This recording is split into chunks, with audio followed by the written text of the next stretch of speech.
L'habitat est le témoin d'un parcours de vie, depuis l'accès au foncier, en passant par le premier terrassement, la première maison, ses agrandissements, jusqu'au legs du bien à ses héritiers ou la vente pour un nouveau départ.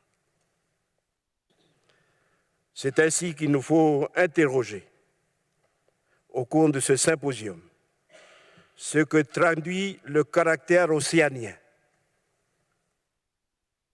dont il faut éviter de se gargariser.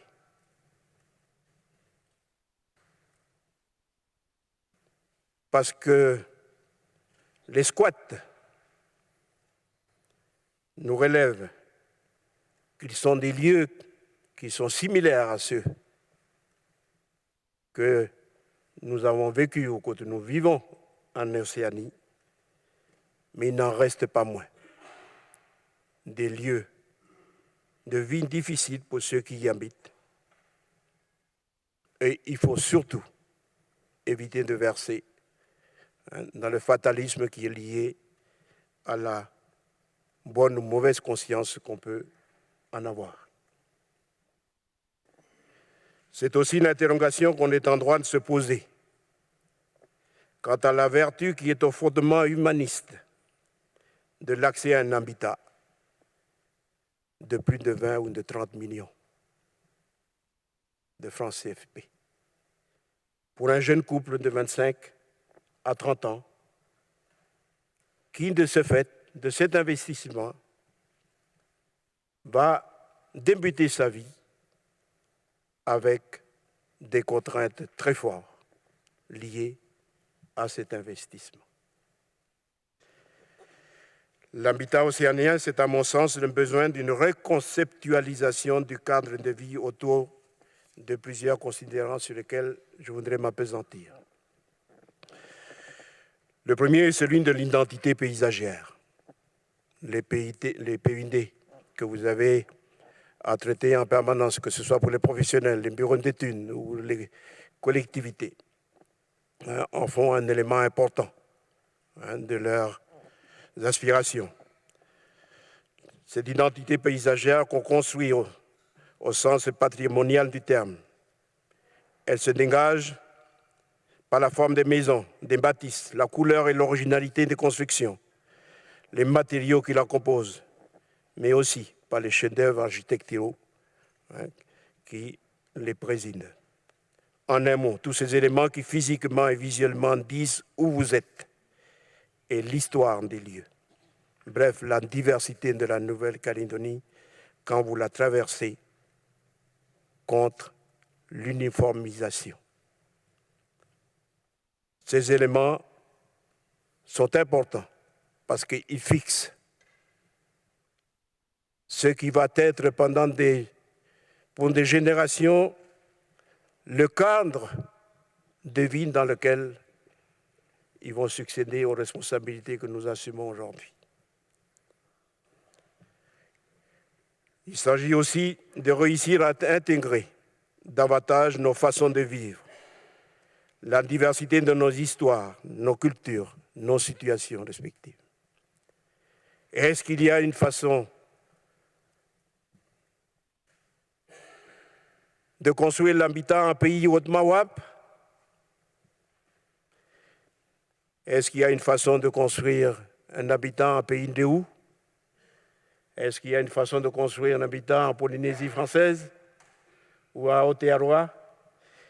Est-ce qu'il y a une façon de construire un habitat wallisien et futunien, indonésien? C'est, je crois, cela qui est au fondement de ce symposium, dont on espère qu'il permettra au moins d'esquisser les perspectives sur lesquelles nous devons travailler.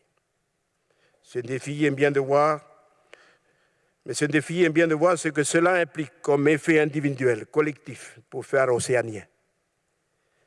Quand on est dans un logement social, au regard des coûts de logement, dans un squat, selon les efforts dont je salue ce qui a déjà été fait par la plupart des bailleurs sociaux pour améliorer les conditions de vie dans lesquelles beaucoup de nos populations y sont.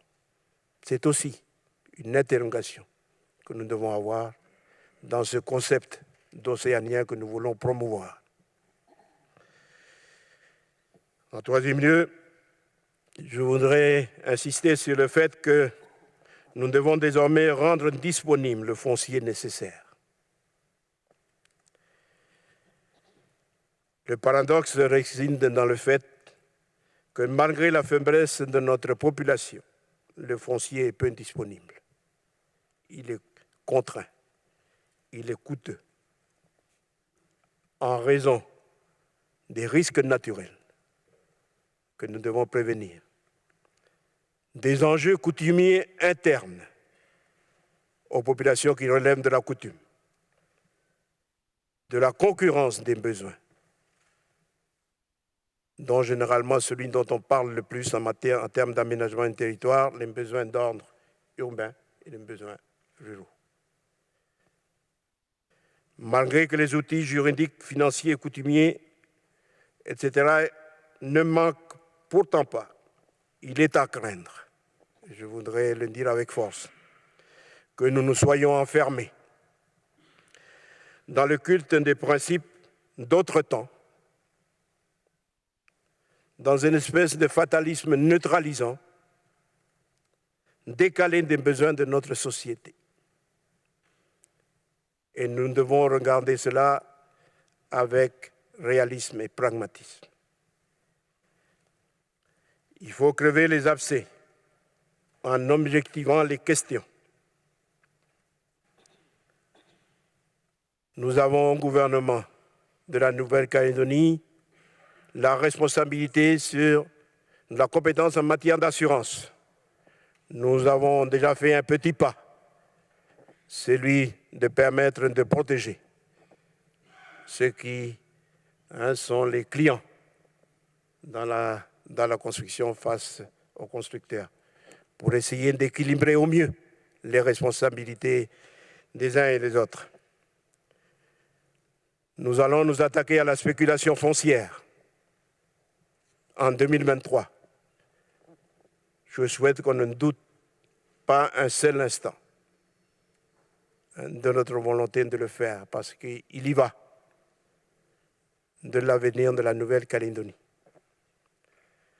Je proposerai, en ma qualité de membre en charge des affaires coutumières, dès 2023, une série d'outils aux autorités coutumières pour sortir les terres coutumières des élucubrations, je dis bien des élucubrations, qui entretiennent le confort coutumier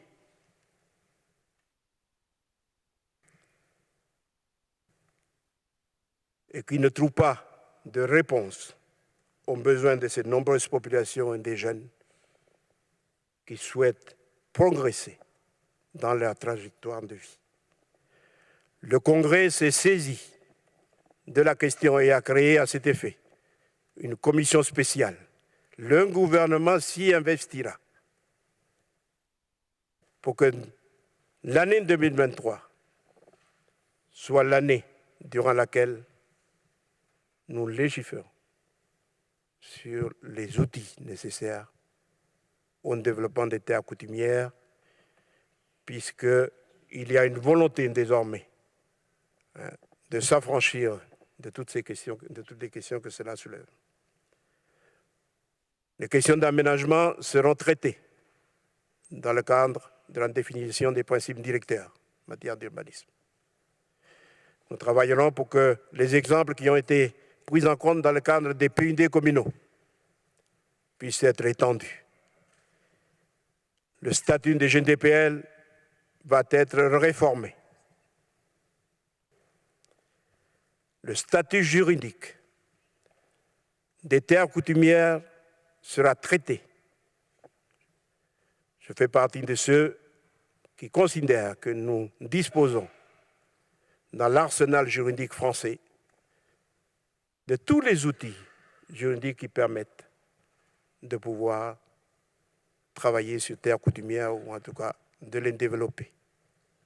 Et de toute façon, nous devons l'assumer avec beaucoup plus de volontarisme puisqu'il en existe, et vous l'avez visité hier, beaucoup d'exemples de projets qui ont pu être réalisés sur terre coutumière. Il faut désormais qu'on leur donne un cadre d'évolution pour que cela fasse partie des grands projets que nous allons promouvoir à partir de l'année prochaine. Nous allons travailler à la sécurisation du foncier. Dans le travail que nous effectuons les autorités coutumières pour améliorer la procédure d'élaboration de l'acte coutumier, qui reste l'instrument important de la sécurisation. Un autre point que je voudrais évoquer avec vous, c'est cette espèce de paradoxe de l'histoire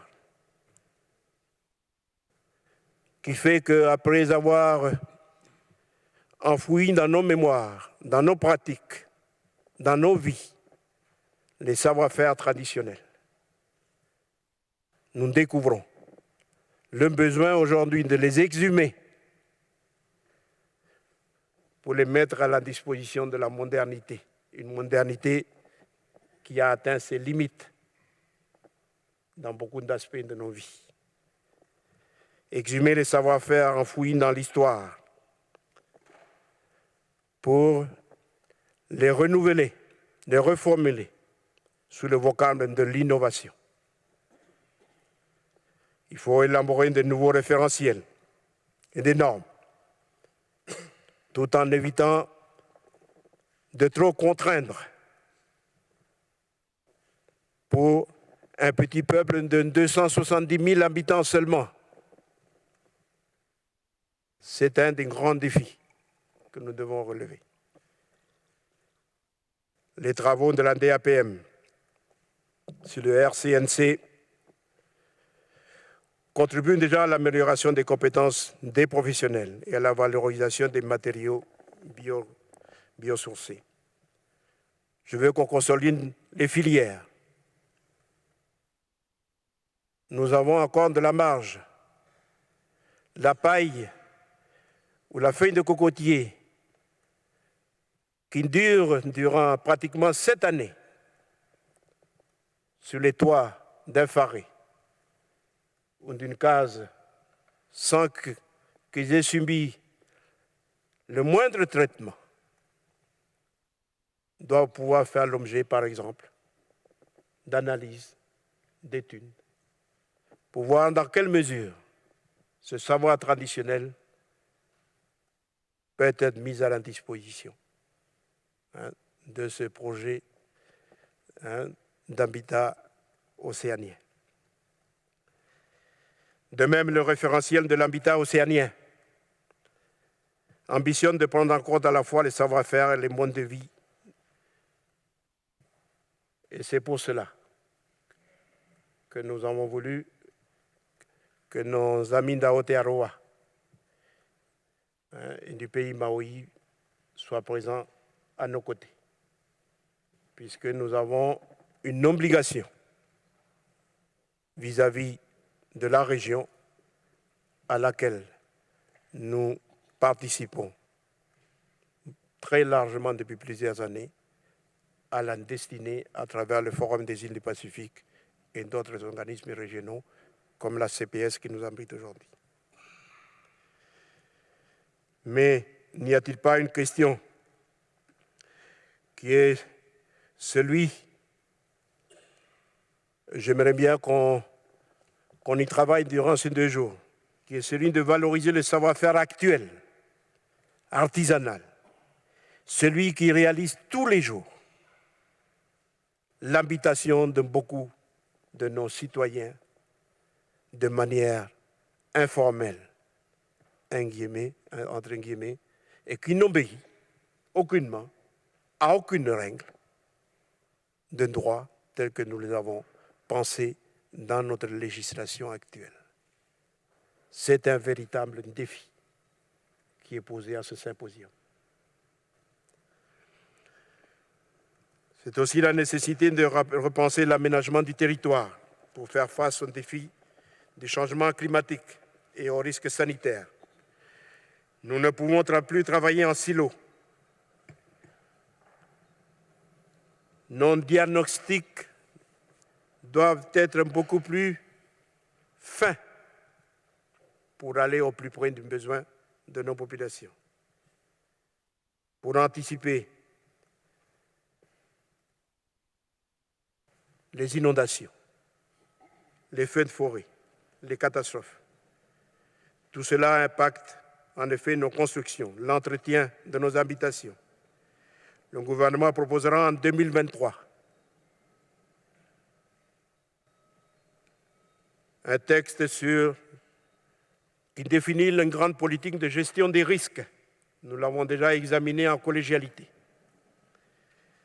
Et qui ambitionne de rassembler toutes les énergies jusqu'aux autorités coutumières et les communes, afin qu'on puisse prévenir le développement et l'aménagement du territoire de la Nouvelle-Calédonie pour les 10 ou les 15 prochaines années, dans l'accompagnement des discussions qui sont en cours et qui sont menées par nos responsables politiques qui en ont la charge. Pour relever tous ces défis, il faut être ambitieux, innovant sur nos façons de concevoir les projets. Je crois qu'il faut surtout avoir un regard différent sur ce que nous sommes aujourd'hui. C'est possible. Le PRU porté par la commune d'Imbert, l'ingénierie financière et technique qui a développé sur les projets sur terre coutumière, malgré l'absence de texte. L'esprit créatif des professionnels, comme de beaucoup de jeunes pour promouvoir notre modèle, le montre. Afin de mettre tout ça en musique, une cellule de l'habitat et de l'urbanisme sera promue pour qu'il puisse être le lieu qui permet d'accompagner les réformes de la politique générale de l'habitat et de l'urbanisme en Nouvelle-Calédonie.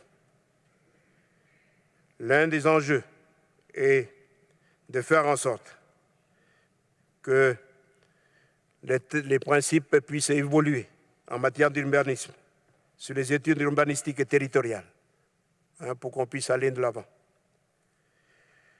Il faut qu'on puisse améliorer la qualité de l'habitat pour un cadre de vie urbain. Je sais que c'est la tasse de café de tous les responsables qui sont à la tête des bailleurs sociaux. Et je ne veux pas me résoudre à l'idée que l'architecture institutionnelle de la Nouvelle-Calédonie, qui est en cours de discussion, puisse continuer à être un frein au développement des synergies que vous avez déjà promues dans le cadre de votre relation de travail entre le FSH, la SIC, la CEMANGLO et la CECAL. Il faut qu'on puisse dépasser ces clivages que nous tendons trop à entretenir. Je veux aussi qu'on aille au plus près de la difficulté des familles